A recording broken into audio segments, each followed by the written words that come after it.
Risers Hyderabad Rajasthan Royals మధ్య జరిగిన మ్యాచ్లో సంచలన బౌలింగ్తో రాత్రికి రాత్రే స్టార్గా మారిపోయాడు Sunrisers pacer Praful Hinge.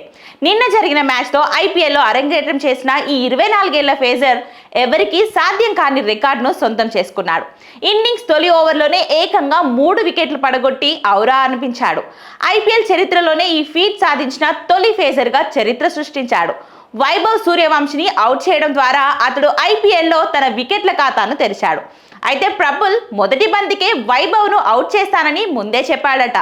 Match ప్రారంభానికి ముందే అతడు ఈ విషయాన్ని కొందరితో చెప్పాడట. ఈ విషయాన్ని స్వయంగా ప్రఫుల్ హింగేనే వెల్లడించాడు. చెప్పినట్టుగానే బౌన్సర్లతో వైభవ్ను ఊరించి మరీ వికెట్ తీశాడు. అరంగేట్ర మ్యాచ్లోనే 4 వికెట్లు తీసి ఫేజర్ ఆఫ్ ది మ్యాచ్గా నిలిచాడు. నా డెబ్యూ మ్యాచ్ ఎలా ఉండాలో ఏడాది క్రితమే ఓ చోట రాసి పెట్టుకున్నా. మొదటి మ్యాచ్లోనే 4 లేదా 5 వికెట్లు తీస్తానని అనుకున్నా. పవర్ ప్లేలో వీలైనంత వరకు బ్యాటర్లపై ఆధిపత్యం ప్రదర్శించాలని డిసైడ్ అయ్యా అని చెప్పుకొచ్చాడు. నాకు వచ్చిన ఫేజర్ ఆఫ్ ది మ్యాచ్ అవార్డును నా కుటుంబానికి అంకితం చేస్తున్నా. నా కోసం వారు చాలా త్యాగాలు చేశారు అని సన్ రైజర్స్ సెన్సేషనల్ ప్రఫుల్ చెప్పుకొచ్చాడు. ఇక అదే సమయంలో వైభవ్ను అవుట్ చేయాలని ముందే డిసైడ్ అయినట్లు కూడా చెప్పాడు. వైభవ్ మంచి ఫామ్లో ఉన్న బ్యాటర్. నా ఫ్రెండ్స్లో కొందరికి ముందే ఈ విషయం చెప్పా.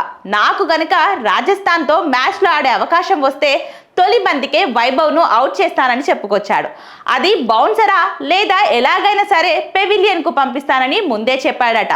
తొలి బంతికే వికెట్ తీయాలనేది తన ప్లాన్. అది వర్కౌట్ అయింది.